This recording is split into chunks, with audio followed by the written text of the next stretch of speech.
Hello दोस्तों, आज हम देखने वाले हैं शरीर के हड्डियों के बारे में। शरीर में कितने हड्डी होते हैं और उनके नाम क्या क्या हैं और कहाँ कौन सा हड्डी होता है। तो चलिए शुरू करते हैं। तो देखिए, शरीर हड्डियों का एक ढांचा ही तो है, हड्डियों से मिलकर बना हुआ है। हड्डियों का सही रूप से संयोजन ही एक बेहतर शरीर को बनाता है।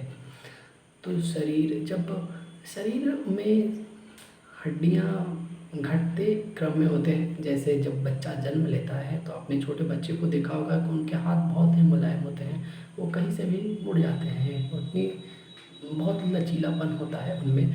तो बचपन में एक छोटे बच्चे, एक शिशु के शरीर में 300 हड्डियाँ होती हैं।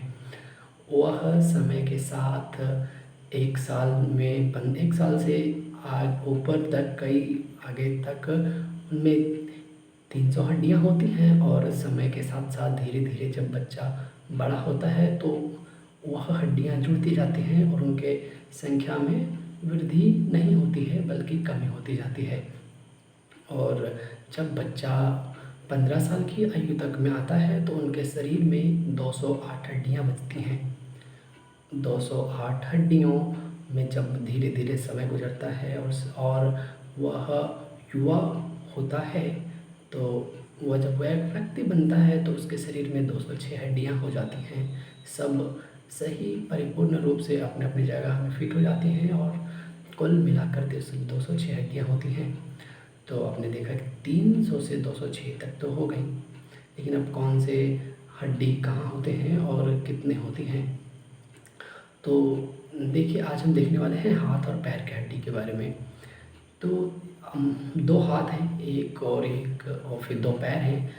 तो एक हाथ में कुल हड्डियों की संख्या 30 होती है और अगले में 30, 60 और 60 पैर में, यानी पैर और हाथ मिलाकर कुल 120 हड्डियाँ होती हैं। तो इन 120 हड्डियों के नाम क्या क्या हैं, तो देखते हैं। या अगर यह जो दायां हाथ है, इसी का सेम नाम बायां हाथ में भी है, और जो दाहिना पैर या एक पैर का जो नाम हड्डियों का है वो भी सेम अगला पैर का भी नाम है। तो इस दाहिना हाथ में अगर हम हाथ का एग्जाम्पल लेते हैं तो इस हाथ में जो यह है, इस हड्डी का